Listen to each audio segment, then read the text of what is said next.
Hello student, welcome to our channel CS engineering ज्ञान।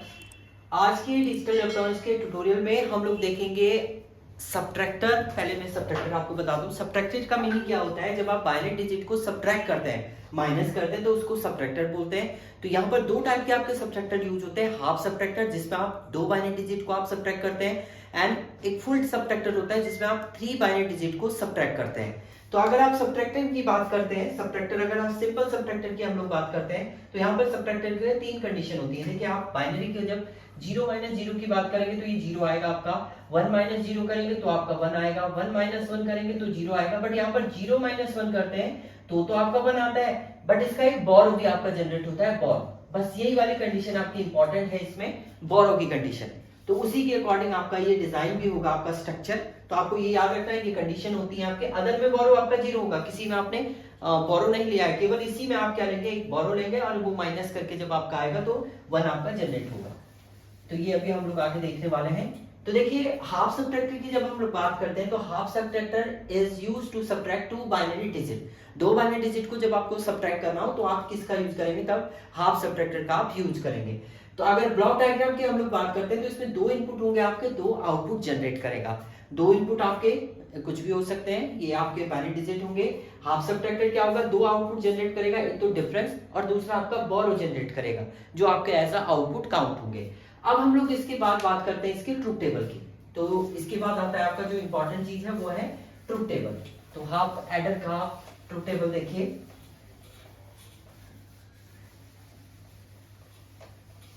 Truth table then expression हम लोग इसका देखेंगे। तो ट्रुथ टेबल की बात करते हैं। ट्रुथ टेबल में इनपुट एंड आउटपुट,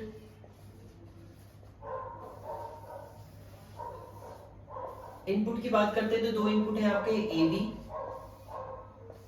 एंड दो आउटपुट है आपका डिफरेंस एंड बोरो।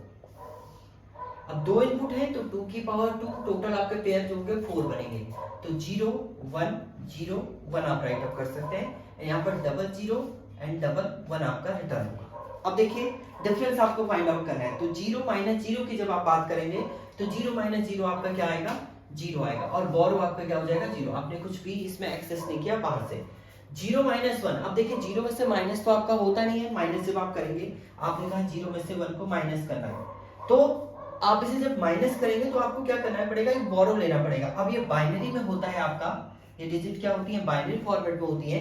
तो आप जब यहाँ पर लेते हैं तो वो एज 2 काउंट होता है, तब 2 - 1 आपका 1 होगा और एक बोरो आपका जनरेट होगा। तो यहाँ पर आपका 1 बोरो होगा, 1 आपकी क्या आ जाएगी? इसमें डिफरेंस भी आ जाएगा।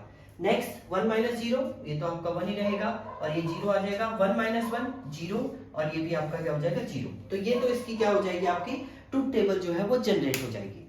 ट्रुथ टेबल हो जाने के बाद आप इसका एक्सप्रेशन डेवलप करेंगे। लॉजिकल एक्सप्रेशन की हम लोग बात करते हैं तो पहले हम लोग डिफरेंस के लिए लॉजिकल एक्सप्रेशन देखेंगे। इसका लॉजिकल एक्सप्रेशन, तो डिफरेंस के लिए हम लोग बात करते हैं। डिफरेंस d इक्वल टू, देखिए 1 कब है आपका? जब आपका क्या है यहाँ पर a बार b की जब आप बात करें, देखिए ये क्या है? ये a बार है, ये b है। जब आपका a बार b है प्लस दूसरा 1 कब है आपका? a b बार पे, a b बार पे। और ये जब a bar b and a b बार की बात करते हैं तो ये आपका एक एक्सॉर होता है। तो यानी आप डायरेक्ट लिख सकते हैं इसमें a एक्सॉर b की ये कंडीशन, या आप ऐसे भी लिखें ऐसे भी लिखें, आपकी मर्जी है। जब बट लॉजिक सर्किट बनाएंगे तो आपका मेनली यही आपका यूज होता है। दूसरा कि आप बोरो की बात करते हैं, डिफरेंस के बाद बोरो की बात करते हैं। बोरो का लॉजिकल एक्सप्रेशन आप निकालेंगे तो b इक्वल टू, केवल 1 आपका इसी वाले केस में a बार b में, तो यहां पर क्या हो जाएगा आपका a बार b। यानी इसमें अगर आप आउटपुट की बात करते हैं तो यहां पर आ जाएगा not of a and b। पहले आप नॉट करेंगे a का, फिर उसके एक b के साथ उसको क्या कर देंगे? उसकी एंडिंग कर देंगे, तो ये आपका क्या जनरेट हो जाएगा? बोरो आपका जनरेट हो जाएगा। ये एंड गेट लगेगा इसमें बीच में, पहले आपका नॉट होगा, not of a then and of b आपका जनरेट हो जाएगा। तो ये इसका क्या आ जाएगा? आपका लॉजिकल एक्सप्रेशन जनरेट हो जाएगा। अब हम लॉजिकल सर्किट की बात करते हैं। एक्सप्रेशन जब आपका बन गया तो सर्किट भी आप बना लेंगे। तो सर्किट के लिए देखिए सबसे पहले आपका ए एंड बी को क्या करना है, आपने एक्सॉर करना है। तो डायरेक्ट आप A and B write up करिए और एक्सॉर कर दीजिए। ये है, ये बी है, ये ए इनपुट है, ये बी इनपुट है, दोनों का आपने क्या किया है, पर एक्सॉर किया, तो आपका आउटपुट जनरेट हो गया ए एक्सॉर बी, और यही आपका क्या है, डिफरेंस भी है। तो डिफरेंस का आउटपुट आपका यहाँ से जनरेट हो गया। दूसरा आपको क्या करना है, पहले नॉट करना है ए को, तो आप ए को लेके आएंगे यहाँ पर, ए में नॉट ऑपरेटर आप राइट अप कर देंगे, तो ये ए बार हो जाएगा आपका। इस ए बार में आपने बी को क्या करना है, एंड करना है, तो बी आएगी आपकी वैल्यू, और ये दोनों क्या हो जाएंगे, एंड हो जाएंगे। एंड होने के बाद आपका रिजल्ट यहाँ पर जनरेट हो जाएगा, बोरो equal to A bar B. तो ये इसका क्या हो जाएगा, आपका लॉजिकल डायग्राम। इसको हम लोग बोलते हैं लॉजिकल डायग्राम।